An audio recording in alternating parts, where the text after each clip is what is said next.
तो जिसे हम हिमाचल प्रदेश कहते हैं वो बनता है 15 अप्रैल 1948 को, है ना। 15 अप्रैल 1948 को हिमाचल प्रदेश बना। लेकिन आपको मालूम होगा कि हिमाचल प्रदेश तो आज़ादी के बाद बना, जब उसका नाम हमने हिमाचल प्रदेश रखा, लेकिन जो ये लैंड थी ये आदिकाल से लेकर हमेशा रही है। अगर आपको मालूम होगा तो वेदों में इसका जिक्र है, ठीक, पुराणों में इसका जिक्र है, रामायण में इसका जिक्र है, महाभारत में इसका जिक्र है। जैसे पुराणों की यदि हम बात करें तो अगर हम ऋग्वेद को जानते हैं तो ऋग्वेद में इस क्षेत्र को लिखा गया है हेमवंत। अगर आपको मालूम होगा तो वेदों में इस प्लेस का जिक्र आता है कि हिमालय तब भी था, हेमवंत का जिक्र आता है। अच्छा, एक और इंटरेस्टिंग बात मैं आपको बताऊंगा कि जैसे भारतवासी है कौन, इस बात को लेकर बहुत तरह की थ्योरीज है।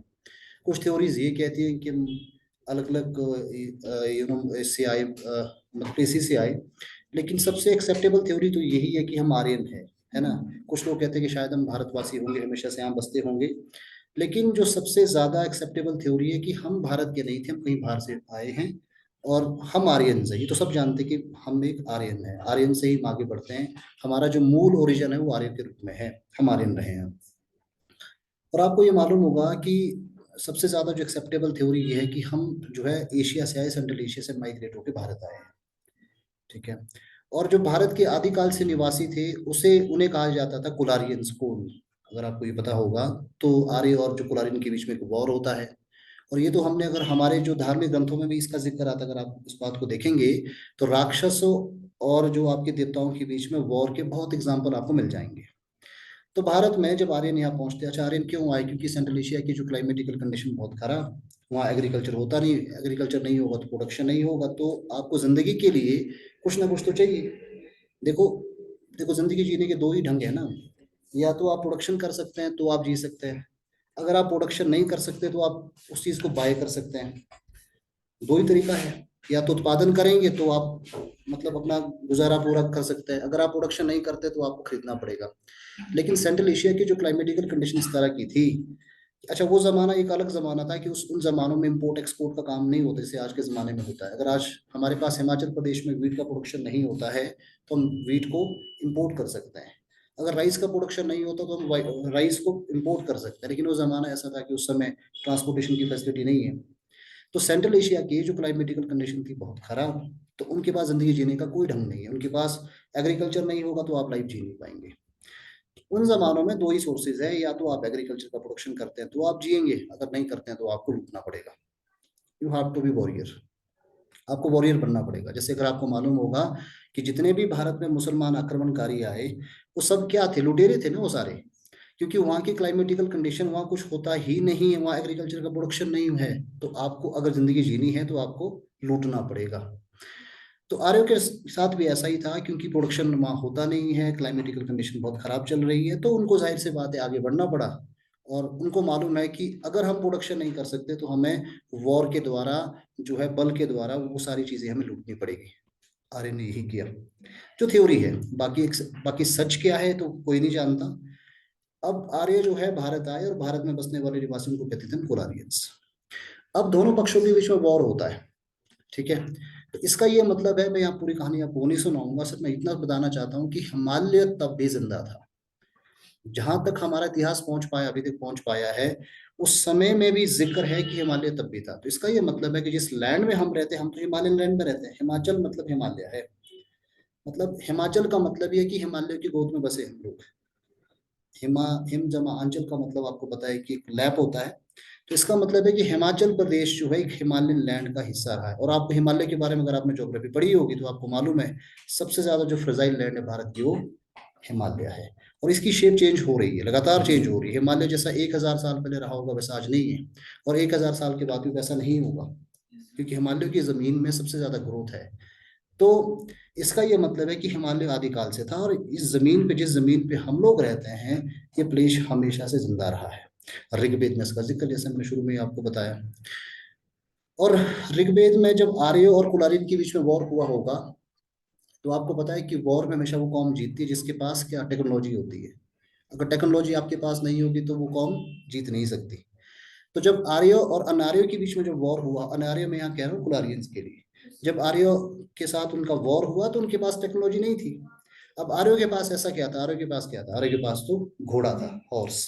अगर आर्यों की जीत हुई तो उसमें सबसे बड़ा फैक्टर उनका, उनके पास, उनको घोड़े का ज्ञान था, उनके पास घोड़ा था।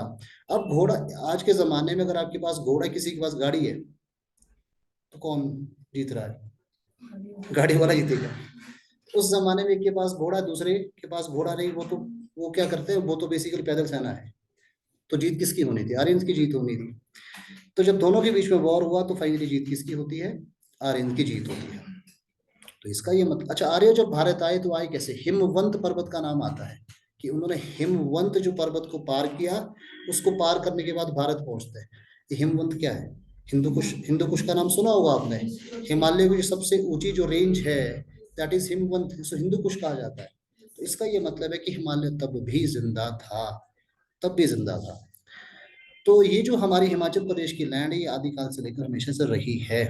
पर सवाल अब ये उठता है कि आदिकाल से लेकर लैंड तो थी, पर क्या यहाँ लोग बसते थे या कि नहीं थे? लोगों की बस्तियां थी या नहीं थी? अच्छा, इस बात की अगर आप प्रूफ देखेंगे तो ऋग्वेद में आपको मिल जाएंगे कि सबसे पहले जो यहाँ लोग बसने वाले थे वो थे कुलारियंस। हम सब जानते हैं कुलारियन सबसे पहले यहाँ से बसे, यहाँ बसे, जिन्हें की बाद में कहा गया दास, और इसके अलावा दस्यु कहा गया। तो ये सारे लोग जो है, जैसे कि मूल निवासी ये कुलारियंस थे। और कुलारियन शायद इसलिए हिमाचल प्रदेश आए क्योंकि जब आर्यों के साथ उनका वॉर हुआ तो उनकी हार हो जाती है। कुछ जो हारे हुए लोग चले गए साउथ इंडिया की तरफ, कुछ हिमालय की तरफ आ गए। समझ रहे हैं ना बात? और मुझे कभी कभी ये भी लगता है, शायद आपको जरूर फील होता होगा, कि हमारे ग्रंथों में जिस वॉर का वर्णन होता है राक्षसों और इस देवताओं के बीच में, शायद हो सकता है कि इनके बीच की वॉर की बात हुई हो, क्योंकि उन दोनों के बीच में जो वॉर का कारण वो होता था स्वर्ग। स्वर्ग की प्राप्ति चाहिए ना, क्योंकि राक्षस तपस्या कर रहे हैं किस बात के लिए? स्वर्ग प्राप्ति के लिए। वो स्वर्ग हो सकता है कि हिमालय ही रहा हो। क्योंकि वैसे भी अगर आपको मालूम होगा, रामायण में एक जिक्र आता है, जब आपको मालूम है कि मेघनाथ जी जब, मेघनाथ ने जब उनको मूर्छित किया था लक्ष्मण को, हनुमान जी जब बूटी के लिए, संजीवनी बूटी के लिए आए, तो जो वैद्य राज थे उनका नाम था शेषन।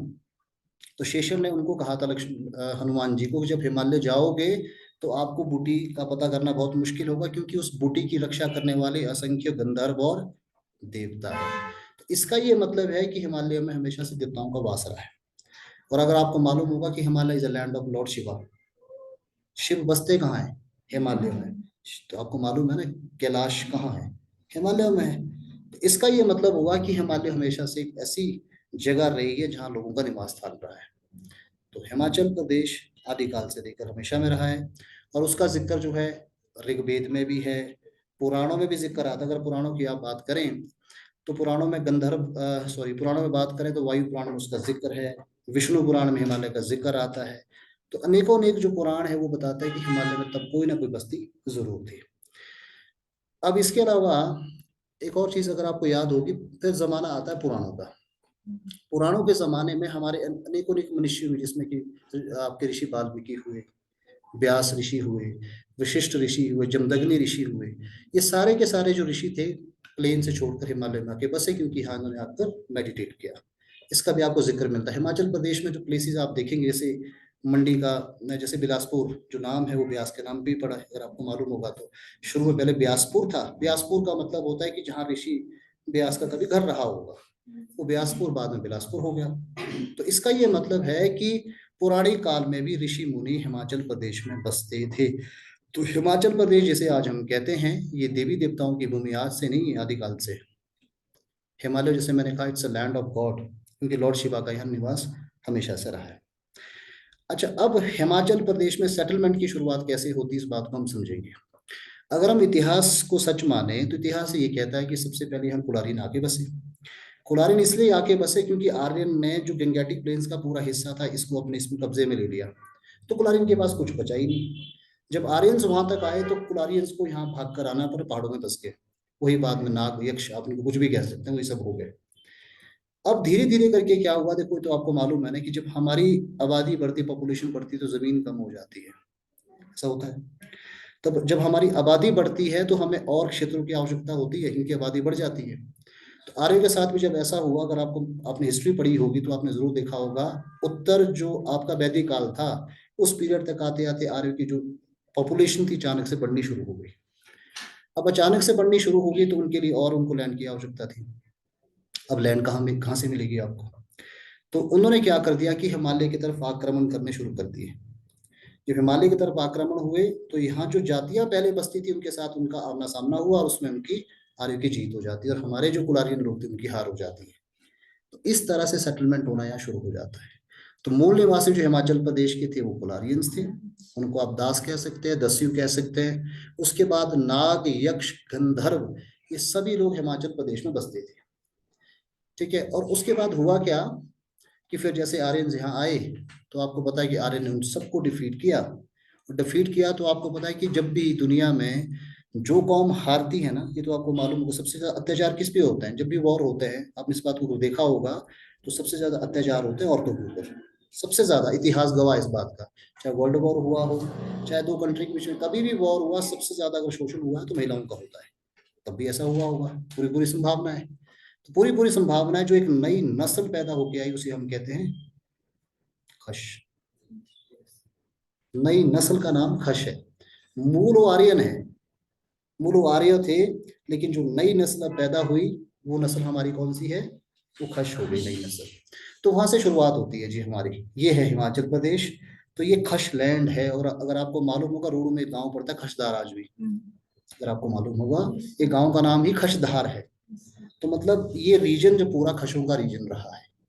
ठीक है, ब्राह्मण जो यहाँ आके बसे, ब्राह्मण जैसे मैंने कहा ऋषि मुनि थे कुछ लोग, वो आए और वो भी यहाँ बस गए।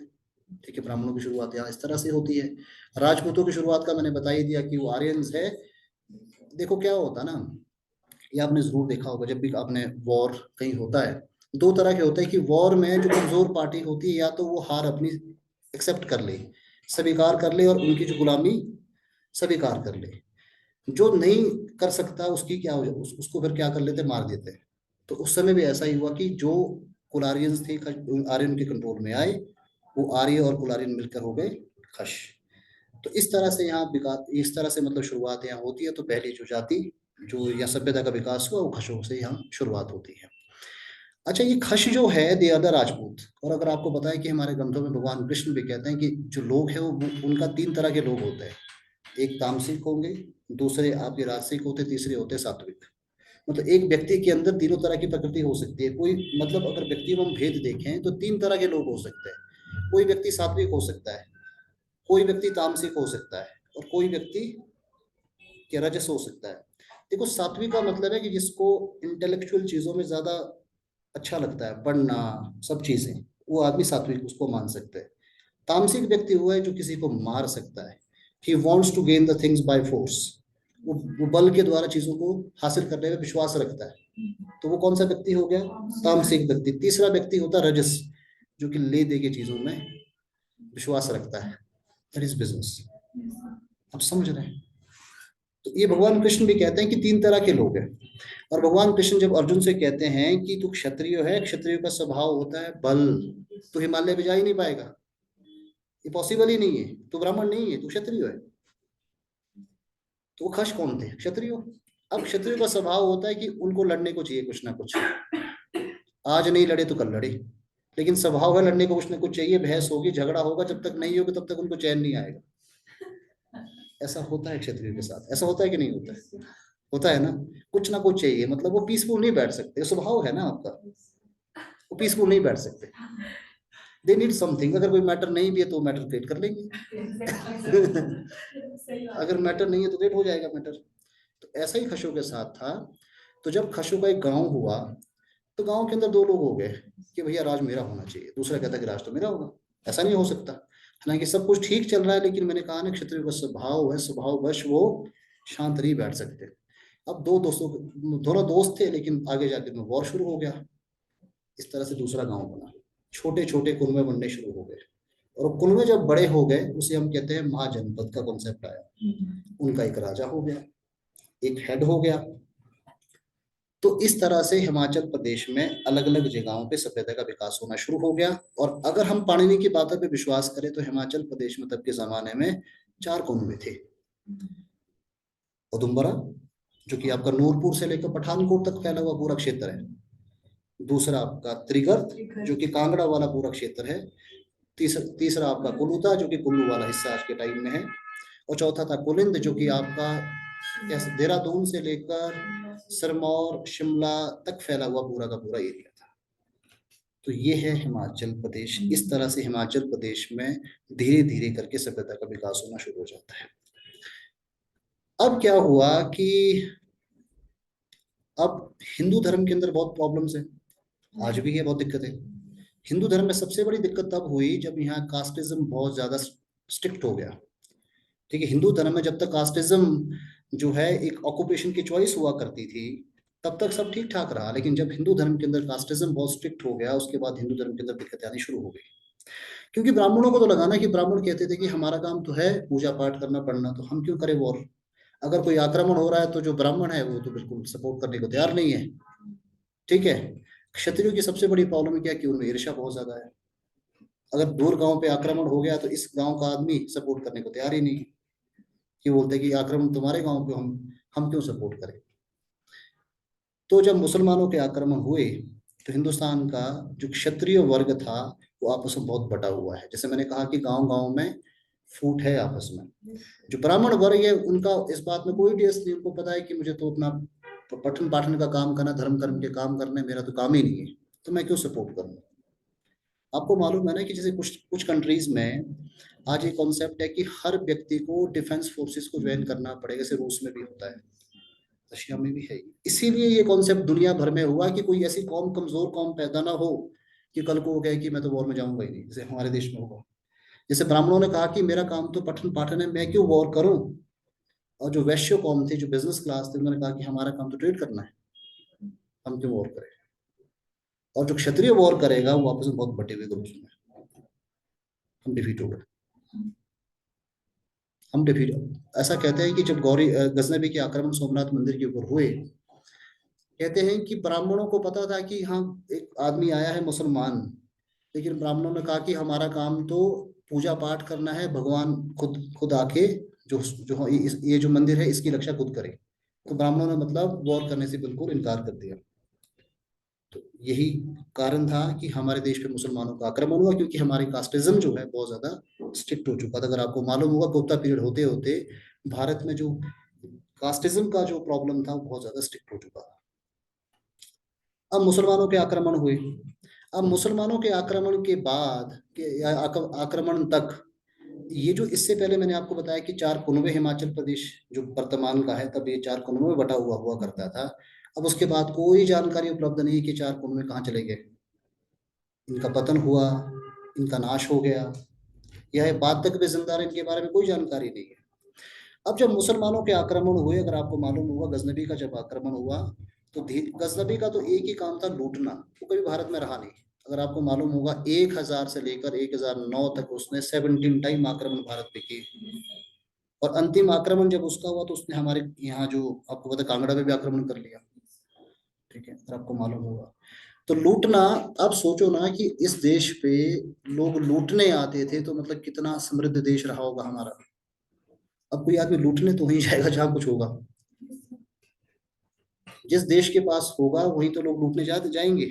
तो गजनबी जैसा आदमी हिंदुस्तान कभी लूटने आया, इसलिए लूटने आया होगा क्योंकि हिंदुस्तान के पास बहुत कुछ था, तो ये लूटने आया होगा। तो जब गजनबी को पता चला तो धीरे धीरे करके जो अरब वर्ल्ड के मुसलमान थे वो धीरे धीरे करके भारत में आने शुरू हो गए कि भाई एक ऐसा देश है उनके पास बहुत वेल्थ है। लेकिन उनकी प्रॉब्लम क्या है कि वो आपस में बटे हुए हैं कास्टिज्म में, ठीक, जाति पाति में। जब उनके ऊपर आक्रमण होता है तो एक दूसरे को सपोर्ट करने को तैयार नहीं है। ये हुआ, तो धीरे धीरे करके मुसलमानों की शुरुआत हुई। अब जब मुसलमानों के आक्रमण की शुरुआत होती है तो जैसे मैंने कहा कि राजपूतों में सबसे बड़ी प्रॉब्लम है कि वो आपस में फूट पड़ी हुई है। ब्राह्मण समाज तो मैंने कहा कि वो तो बिल्कुल बैठा है धोती पहन के, उसको कोई मतलब नहीं है इन चीजों से, कोई आक्रमण कर रहा है तो कोई मतलब नहीं है। ठीक है, जो वैश्य समाज है उनको इस बातों में कोई इंटरेस्ट नहीं है कि कोई आक्रमण हम पे कर रहा है, क्योंकि ये जिम्मेदारी उन्होंने क्षत्रियों के हवाले कर दी है। तो जब मुसलमानों के आक्रमण हुए तो उसके बाद जो राजपूत शासक वहां से भाग खड़े हुए वो धीरे धीरे करके पहाड़ों में आने शुरू हो गए।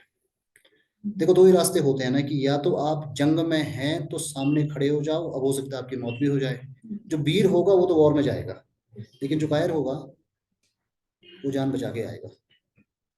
कुछ राजपूत ऐसे थे जो भाग के पहाड़ों की तरफ आ गए। तो धीरे धीरे करके हिमाचल प्रदेश जिसे आज हम कहते हैं, जो पहले के जमाने का चार कुनवे थे प्राचीन इतिहास के समय में, वहां धीरे धीरे करके रियासतों की शुरुआत हो जाती है। ये पूरा का पूरा जो क्षेत्र जिसे आज हम हिमाचल प्रदेश कहते हैं, रियासतों में बट गया। और यहाँ रियासतों की जो शुरुआत करने वाले थे राजपूत शासक। राजपूत शासक कौन थे? अगर आपको मालूम होगा, हिमाचल प्रदेश की सिर्फ एक ही रियासत ऐसी है जो यहाँ की लोकल रियासत है। कौन सी? कोई मुझे बताए। त्रिगर्त। बाकी जितने भी रियासतों की शुरुआत हुई, सबके फाउंडर बाहर से भाग के आए लोग थे। चाहे वो बंगालीज आए, चाहे आपके राजपूत आए, कहीं से भी आए, लेकिन वो सारे के सारे लोग भाग के आए थे। और भाग के क्यों आए? क्योंकि मैंने कहा कि मुसलमानों पे आक्रमण हुए, तो उससे क्या हुआ कि राजपूत डिफीट होने शुरू हो गए। तो उनके पास कोई शेल्टर था नहीं, तो उन्होंने शेल्टर हिमाचल प्रदेश को ढूंढा, क्योंकि हिमाचल प्रदेश हिमालयन लैंड है, यहाँ मुसलमान आक्रमण करते हुए पहुंच नहीं सकते। तो धीरे धीरे करके रियासतों की शुरुआत होती है। तो जब आप मेडिवल हिस्ट्री हिमाचल प्रदेश की पढ़ते हैं, तो आपको पता चलता है कि यहाँ रियासतें आपको देखने को मिलती है। त्रिगर्त है, शिमला हिल स्टेट की अपनी रियासतें हैं, सुकेत हो गया, मंडी हो गया, कहलूर हो गया, कांगड़ा की अनेकों अनेक रियासतें हो गई। तो सारा का सारा जो पूरा समाज था, जिसे आज हम हिमाचल प्रदेश कहते हैं, रियासतों में बटा हुआ है। अच्छा, अब रियासतों में आपको पता है कि हमारे देश में जो फ्यूडलिज्म का कॉन्सेप्ट था, या पूरे वर्ल्ड में जो फ्यूडलिज्म का कॉन्सेप्ट था, उसकी कामयाबी के पीछे एक ही राज था। जो राजा वही व्यक्ति होगा जो बहुत पाइस इंसान होगा, जिसके मोरल वैल्यू बहुत हाईएस्ट लेवल के होंगे। राजा वो हो सकता है। आज भी मतलब अगर आपने पॉलिटिकल साइंस पढ़ी होगी, तो एरिस्टोटल का एक कोट है, politics is the higher form of ethics. राजनीति में वो व्यक्ति जा सकता है जिसके एथिक्स लेवल बहुत हाईएस्ट लेवल पे हो, वो पॉलिटिशियन हो सकता है। उन जमानों में भी फ्यूडलिज्म का यही कॉन्सेप्ट था कि राजा वो होगा, शासक वो होगा जिसकी मोरल वैल्यू सबसे हाईएस्ट होंगे, जो अपने बारे में कभी कोई चीज सोचता नहीं, जो अपने स्वार्थ के लिए काम नहीं करता है, जिसके लिए अपना स्वार्थ गौण हो जाता है, वही व्यक्ति राजा हो सकता है। क्योंकि वही व्यक्ति राजा हो सकता है ना, क्योंकि उसको सबका देखना है। जो अपन जिसके मन में इल विल है, विषय वासना है, वो व्यक्ति राजा नहीं हो सकता। ये हमारे ग्रंथों का आधार था। तो जब तक तो ये रहा ठीक, लेकिन धीरे धीरे करके आपको पता है कि राजाओं के जो मोरल वैल्यू गिरने शुरू हो गए। और आपको पता है कि राज फैमिलीज में शराब पीना, मांस का सेवन करना, इसकी बिल्कुल मनाही होती थी। और ये माना जाता था कि राजा जो है गॉड का मैसेंजर है। कुछ कुछ भागों में राजा के सामने जब आप प्रेजेंट होते थे, तो उनको साष्टांग आपको प्रणाम करना पड़ता था, क्योंकि वो व्यक्ति जो राजा है, भगवान के बाद नेक्स्ट नंबर राजा का ही है, और वो भगवान का भेजा हुआ एक मैसेंजर है। ये फिलॉसफी थी हमारे देश में। लेकिन हुआ क्या कि राजाओं ने शोषण करने शुरू कर दिए, जनता पे शोषण करने शुरू कर दिए, अनेकों तरह के अत्याचार करने शुरू कर दिए। और जब अनेकों तरह के अत्याचार करने करने जब शुरू कर दिए, तो जनता ने रिवोल्ट करना शुरू कर दिया राजाओं के against. One thing. And second thing, और एक और बात है कि राजाओं में आपस में झगड़े शुरू हो गए। झगड़े किस बात को लेकर थे? झगड़े इस बात को लेकर थे कि आपको पैसे चाहिए, रेवेन्यू चाहिए। रेवेन्यू कैसे आएगा? रेवेन्यू आने का एक ही सोर्स हो सकता है कि जितने ज्यादा आपके पास ठाकुर है, उतना ज्यादा आपका रेवेन्यू होगा। एक सम्राट होता है राजा, अलग अलग जगहों पे जितने ठाकुर ठाकुर, आज के जमाने में आप कह सकते हैं कि जितने आपको डीसी है, डीएम बैठा के रखे हैं आपने, माना हिमाचल प्रदेश के मुख्यमंत्री के पास 12 डीसी है, किसी के पास 50 डीसी है, तो वो बड़ा राजा हो गया। That is the concept. अब छोटी रियासत है जिसके पास 4 ठाकुर है, उसको बड़ा सम्राट बनना है। बड़ा सम्राट बनने के लिए बाकी ठाकुरों को अपने पक्ष में मिलाना पड़ेगा, तो ही सम्राट बन सकता, नहीं तो नहीं बन सकते आप। जैसे जब आप हिमाचल प्रदेश की हिस्ट्री पढ़ते हैं, तो आप कहलूर का जिक्र आता है। कहलूर के बारे में आप जरूर पढ़ेंगे या पढ़ा आपने होगा कि कहलूर रियासत के पास 18 ठुकराइयां थी, पर हमेशा नहीं रही ना। जैसे आज के जमाने में आप कह सकते हैं कि किसी पार्टी का शासन है पूरे भारतवर्ष में, लेकिन हमेशा नहीं होता। तो कहलूर ने एक जमाने में कहलूर के अंदर 18 ठुकराइयां रही। क्यों? क्योंकि वही शासक बड़ा होगा, महान कहलाएगा, जिसके बाद जितने ज्यादा ठाकुर होंगे, ठकुराइयां ज्यादा होंगे। ठकुराइयां ज्यादा होगी तो दो काम होंगे, एक तो फोर्सेज आपके पास होगी, सेनाएं ज्यादा बड़ी होगी, बलशाली होगी। दूसरा, आपकी इनकम इनकम बहुत ज्यादा होगी।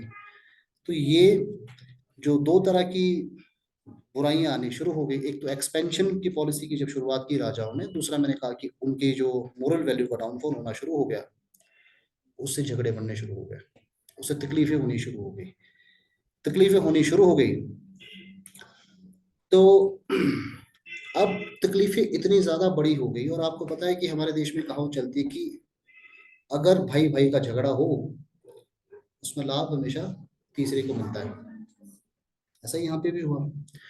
अब रियासतों में झगड़े होने शुरू हो गए। आपको मालूम होगा कि यहाँ गोरखाओं का भी यहाँ आना हुआ। गोरखा इसलिए यहाँ पे आए क्योंकि रियासतों के बीच में झगड़े थे। अगर आपको मालूम है कि नाहन सिरमौर रियासत थी, वहाँ झगड़े बहुत बड़े थे।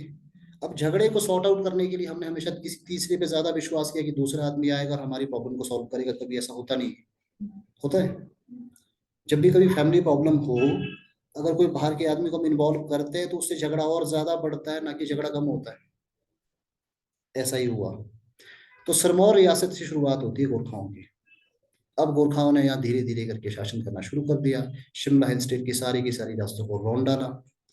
इसके अलावा कांगड़ा हिल स्टेट की जो रियासतों पे उन्होंने अपना अधिकार जमा दिया। तो आपको मालूम है कि हिमाचल प्रदेश की शेप बदल रही है। जमीन वही है, लेकिन जो गवर्नेंस करने का ढंग हिमाचल प्रदेश में बदलता रहा है हमेशा से। जैसे मैंने कहा कि पहले 4 कुनबे थे। पहले तो छोटे छोटे गांव थे, गांव से बहुत बड़े कुनबे, 4 कुनबे बने। उसके बाद धीरे धीरे करके रियासतें बनी। रियासतों का प्रयास ये है कि वो बड़ा सम्राट बने, उसके लिए उन्होंने ठुकराइयां बनानी शुरू कर दी। अब ठुकराई बनने की चाह में, बहुत बड़ा सम्राट बनने की चाह में आप में झगड़ा हो गया। और झगड़े जब ज्यादा बहुत बड़े बढ़ गए तो आपने किसी बाहर के व्यक्ति को बुला लिया।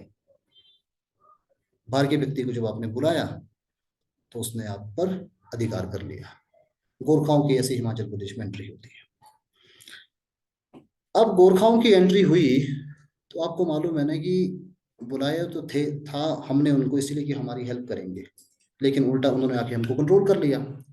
अब हमको कंट्रोल कर लिया, लेकिन हमें उस समस्या से बाहर आना है, तो हमें किसी एक और आदमी की आवश्यकता पड़ रही है। पहले उस आदमी को बुलाया, विश्वास किया, लेकिन उसने विश्वासघात किया। अब हमें किसी और की जरूरत पड़ रही है, तो हमने ऐसे बुला लिया सिखों को कि भैया गोरखा बहुत खतरनाक है, उन्होंने हमारी सारी जमीनें छीन ली है, आके हमसे हेल्प करो। लेकिन उन्होंने भी कहा कि भैया हेल्प तो करेंगे, उसके बदले में कुछ जरूर ले लेंगे। तो वहां से एंट्री होती है सिखों की। सिखों की एंट्री होगी। अब सिखों की एंट्री हुई, सिखों का एक छत्र राज हो गया। और जो पहाड़ी शासक थे, फिर उनको तकलीफें होगी कि भैया पहले तो गोरखा है, उन्होंने मारा काटा रौंदा, उसके बाद सिख आ गए, हम तो हमेशा प्रॉब्लम में ही है। तो क्यों ना एक काम करें कि अंग्रेज आ गए, अब इनको जरा बुला लेते हैं। अब इनको हेल्प के लिए बुलाते, हो सकता है इस बार कुछ अच्छा हो, ये आदमी थोड़ी ईमानदार हो। फिर हमने अंग्रेजों को बुलाया हेल्प करने के लिए, लेकिन अंग्रेजों ने भी हमें अपना गुलाम बना दिया। तो इस तरह से हिमाचल प्रदेश अंग्रेजों के कंट्रोल में आ गया। ये आपको बात समझ। शिमला हिल स्टेट आया 1815 में, अगर आपको मालूम होगा तो।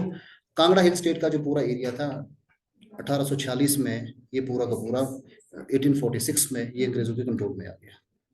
आइए आपको बात समझ।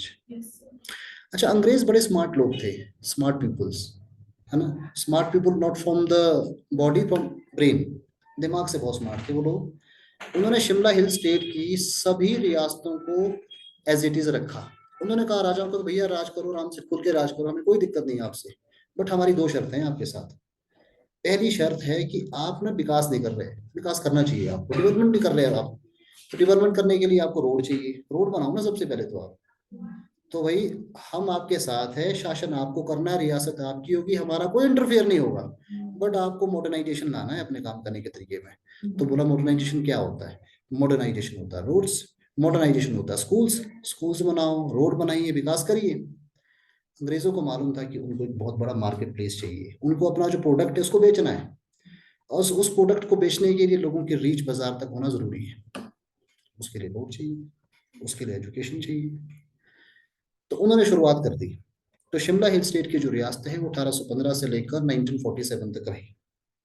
लंबा इतिहास है उनका। तो जब आप हिमाचल प्रदेश की हिस्ट्री पढ़ते हैं रियासतों की, तो शिमला हिल स्टेट की जो रियासतों की कहानी है बहुत लंबी कहानी है, क्योंकि वो रियासतें बहुत पुरानी रियासतें हैं। लेकिन अंग्रेजों को मालूम था कि कांगड़ा हिल स्टेट का जो रीजन है बहुत फर्टाइल एरिया है, और साथ साथ बिल्कुल प्लेन्स की, पंजाब के बिल्कुल साथ है। अगर हम पंजाब में किसी को बैठा के भी इसको गवर्न करना चाहें तो कर सकते हैं, शिमला नहीं कर सकते, ट्रांसपोर्टेशन नहीं है यहाँ पे। दूसरी, यहाँ एग्रीकल्चर बहुत अच्छा नहीं है, बहुत ज्यादा हम कुछ कमा नहीं सकते, हमारा खर्चा ज्यादा होगा, कमाई कम हो जाएगी, इसलिए रियासतों के पास इसको रहने दो। तो शिमला हिल स्टेट में जो अंग्रेजों ने कहा था कि हमें दो चीजें चाहिए, एक तो मॉडर्नाइजेशन आपको करना है, आप विकास करिए। दूसरा, विकास कैसे करेंगे आपको तो पता ही नहीं विकास होता क्या है। जब किसी को कंट्रोल करना हो ना, किसी को गुलाम बनाना हो, तो उसका तरीका है कि उसको बोलो कि भाई आपको तो आता ही कुछ नहीं है। यही होता है ना। गुलाम बनाने का सबसे पहला तरीका होता है कि सामने वाला का जो कॉन्फिडेंस है उसको खत्म कर दो, उससे पूरा उसका इतिहास छीन लो। अंग्रेजों ने यही तो किया कि आपको तो आता ही कुछ नहीं है। अगर आपको विकास करना है तो विकास करने के रास्ते हम बताएंगे, लेकिन उसके बदले में टैक्स चाहिए, रेवेन्यू चाहिए हमें। आपको साल में रेवेन्यू देना पड़ेगा, जो आप कमाते हैं उसको कुछ परसेंट हम आपसे ले लेंगे, और उसके बदले में देखो हम आपको क्या दे रहे हैं। पहली चीज हम आपको दे रहे हैं कि डेवलपमेंट कैसे होगा, हम बताएंगे। दूसरी चीज दे रहे हैं कि आपकी रियासत पे कोई अगर हमला करेगा तो उससे रक्षा हम करेंगे, हमारे पास तो फोर्सेज है, आपके पास तो फोर्सेज नहीं है।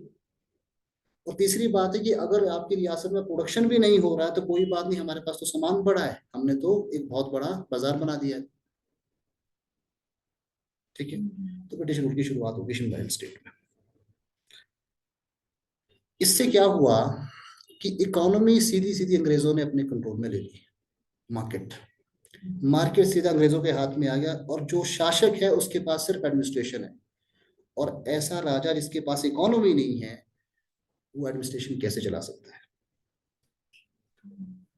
समझ रहे हैं? तो जनता ने रिवोल्ट कर दिया राजा के अगेंस्ट। तभी आप हिमाचल प्रदेश में देखते हैं बिगार कस्टम के विरुद्ध बहुत आंदोलन हुए। बहुत तरह के आंदोलन यहाँ होते हैं। इसलिए आंदोलन हुए कि इकोनॉमी अंग्रेजों के पास है, लेकिन शासन किसके पास है? राजाओं के पास। और बिना इकोनॉमी के शासन कभी चलता ही नहीं। अगर अर्थव्यवस्था आपकी, अगर सपोज करो भारत के प्रधानमंत्री मोदी जी हैं, हमारी अर्थव्यवस्था अगर हालात बहुत खराब हो जाए तो मोदी जी को हिंदुस्तान छोड़ना पड़ेगा, देश में शासन नहीं कर सकते। जैसे आपको पता अफगानिस्तान में हुआ, पाकिस्तान में अक्सर होता है, श्रीलंका में ऐसा हुआ। बिना इकोनॉमी के गवर्नेंस नहीं चलाया जा सकता। तो अंग्रेजों ने यहाँ यही किया। अब कांगड़ा हिल स्टेट का जो रीजन था वो बहुत फर्टाइल रीजन है, और बिल्कुल प्लेन्स के बिल्कुल पास में भी है। तो अंग्रेजों को मालूम था कि अगर इसको हम यहाँ दिल्ली से गवर्न करना चाहें, पंजाब से गवर्न करना चाहें तो कर सकते हैं। दूसरी, फर्टिलिटी है। फर्टिलिटी है तो अगर यहाँ प्रोडक्शन हमने खुद किया तो यहाँ से ज्यादा पैसे कमाए जा सकते हैं। तो इसलिए उन्होंने कांगड़ा हिल स्टेट की सभी रियासतों को 1846 में ही मर्ज कर दिया। तो कांगड़ा हिल स्टेट की रियासतों का इतिहास 1846 में ही समाप्त हो चुका। उसके बाद की आपको हिस्ट्री नहीं मिलेगी आगे। जब शिमला हिल स्टेट की हिस्ट्री आप पढ़ेंगे तो उसकी हिस्ट्री है, और वो 1947 तक हिस्ट्री रहेगी। वजह मैंने आपको बता दी। आई आपको बात समझ? अच्छा, एक और इंटरेस्टिंग बात मैं आपको बताता हूँ कि 1815 से लेकर 1947 तक शिमला हिल स्टेट का जो रीजन था अंग्रेजों के कंट्रोल में रहा। सॉरी, रियासतों के कंट्रोल में रहा। रियासतों के यहाँ राज थे। लेकिन 1846 के बाद जो कांगड़ा हिल स्टेट का रीजन था वो अंग्रेजों के कंट्रोल में रहा। तो अंग्रेजों ने भले ही क्षेत्र को लूटा, लेकिन वो डेवलपमेंट भी किया। स्कूल्स की शुरुआत हुई। इसलिए कांगड़ा वाला जो क्षेत्र है वहाँ एजुकेशन पहाड़ों से पहले आ चुकी है। ये नॉलेज पहले आ गई थी, क्योंकि स्कूल की शुरुआत हो गई, कॉलेजेस की शुरुआत हो गई। रियासतों में भी स्कूल की शुरुआत हुई, लेकिन उस तरह से नहीं जिस तरह से कांगड़ा हिल स्टेट्स में हुई। तो एजुकेशन की शुरुआत कांगड़ा वना में पहले हुई, तो वहाँ नॉलेज की शुरुआत जो है शिमला हिल स्टेट से पहले हो चुकी थी। अब आपको मालूम होगा कि जब अंग्रेजों ने भारत पे रूल किया तो शुरू में तो वो आए आए थे कंपनी के रूप में कि पैसा कमाना है, बाकी पॉलिटिक्स में हमारा कोई इंटरेस्ट नहीं है। लेकिन उनको ये समझ आया कि जब तक हमने पॉलिटिक्स को इन्फ्लुएंस नहीं किया हम बहुत ज्यादा पैसा नहीं कमा सकते। जैसे आज के जमाने में होता है, आपके आज के जमाने में जो बहुत बड़ी एमएनसीज कंपनीज होती हैं वो इनडायरेक्टली पॉलिटिक्स करती है, डायरेक्टली नहीं करती, फंडिंग के द्वारा। अगर सपोज करो किसी आदमी को पीएम बनाना है तो उसको पैसा जो है वो देंगे, और उसके बदले में जब वो प्रधानमंत्री बनता है तो प्रोजेक्ट्स ले लेंगे। कंपनी को मालूम है कि जब तक हमने फंडिंग नहीं की तब तक हमारा बिजनेस बहुत बड़ा नहीं हो सकता। तो ईस्ट इंडिया कंपनी को भी ये समझ आ चुका था कि अगर हमने पॉलिटिक्स में इंटरफेयर नहीं किया तो हम बहुत ज्यादा मुनाफा नहीं कमा सकते। जैसा हमारा काम चल रहा है वैसे ही चलेगा, इससे कुछ होने वाला है नहीं। तो इसीलिए ईस्ट इंडिया कंपनी बाद में पॉलिटिक्स में आ जाती है, राजनीति में आ जाती है। और उन्होंने अगली पॉलिसी की शुरुआत की जिसे हम कहते हैं टेरिस्ट्रियल एक्विजिशंस, जमीनें हड़पो, जमीनें ले लो लोगों की। जब लैंड हमारे पास आएगी तो उस पर हम रेवेन्यू कलेक्ट कर सकते हैं। जब जमीन हमारे पास आएगी तो लोग हमारे गुलाम हो जाएंगे, उनसे हम टैक्स दे सकते हैं। इन पॉलिसी की शुरुआत हुई। जब इन पॉलिसी की शुरुआत होती है तो इसका सबसे ज्यादा नुकसान हुआ पीजेंट्री को, जो किसानों वाली क्लास थी हमारी, क्योंकि टैक्सेस बहुत ज्यादा हाई और हैवी है आपके ऊपर, और उस हिसाब से आपकी इनकम नहीं होती, तो सरकार को आपको टैक्स देना है, उसके बदले आपके पास बचेगा ही कुछ नहीं। तो जितने भी आपको पीजेंट मूवमेंट दिखाई देते हैं शिमला हिल स्टेट और कांगड़ा में, वो सारे इसी की देन था, क्योंकि पूरा का पूरा शासन अंग्रेजों और राजाओं के हाथ में है, टैक्सेशन बहुत हैवी है, और जो पीजेंट्री है उसके हाथ बहुत खराब हो चुके हैं। ठीक है। अच्छा, धीरे धीरे क्या हुआ ये आपको मालूम होगा कि 1833 का जो चार्टर एक्ट है उसमें एजुकेशन पॉलिसी की शुरुआत होती है भारत में। ठीक है, आपको पता है कि लॉर्ड मैकॉले कोई काम दिया गया कि कोई एक ऐसी एजुकेशन पॉलिसी बनाई जाए जिससे कि कंपनी को फायदा हो सके, कंपनी को लोग चाहिए, कर्मचारी चाहिए जो पढ़े लिखे हो, जो काम काज जानते हो कंपनी का। तो मैकॉले ने जो पॉलिसी बनाई, उस पॉलिसी के तहत इंग्लिश मीडियम स्कूल्स की शुरुआत हो गई, इंग्लिश पढ़ाई जाएगी। तो जब एजुकेशन की शुरुआत हुई तो हमारे हिमाचल प्रदेश में, जिसे हम हिमाचल प्रदेश कहते हैं, रियासतों के भीतर भी पढ़े लिखे लोग हो गए, तो सब पढ़े लिखे लोग नहीं थे। अब पढ़ा लिखा वर्ग कौन सा था, इस बात को समझना। पढ़ा लिखा वर्ग वही था जिसके पास जमीन है, गांव में जमीन दो क्लास के पास थी, एक राजपूत और दूसरे ब्राह्मण। एससी जो कम्युनिटी के लोग हिमाचल प्रदेश में थे, उनके पास कोई एजुकेशन नहीं थी, इस बात को समझते होंगे। और भारतीय राष्ट्रीय कांग्रेस में भी अगर आप देखेंगे, जो हमारा आजादी का आंदोलन था, उसमें कौन लोग थे, राजपूत, ब्राह्मण, बाकी लोग नहीं थे। क्योंकि पॉलिटिक्स करने के लिए आपके पास वेल्थ चाहिए, आपके पास एसेट्स चाहिए, आप राजनीति नहीं कर सकते। अब जिस आदमी को रात दिन इसी के लिए काम करना है कि जो फैमिली का गुजारा कैसे चले, वो पॉलिटिक्स कर सकता है? पॉसिबल है? नहीं पॉसिबल है ना। तो हिमाचल प्रदेश में भी एजुकेशन उस क्लास को मिली जो जमींदार किस्म के लोग थे, जिनके पास जमीनें थी, जो उन जमानों के जमींदार थे, जिनके पास जमीनें हैं, उन्होंने अपने जो उनके बच्चे हैं उनको एजुकेशन देने की शुरुआत कर दी। या कोई बहुत बड़ा कोई ब्राह्मण है तो उसने अपने बच्चों को एजुकेशन दे दी। तो एक ऐसी क्लास हिमाचल प्रदेश में पैदा हो गई कि उन्होंने मॉडर्न एजुकेशन एक्वायर कर ली, फिलोसफी पढ़ी, साइंस पढ़ा, इंटरनेशनल पॉलिटिक्स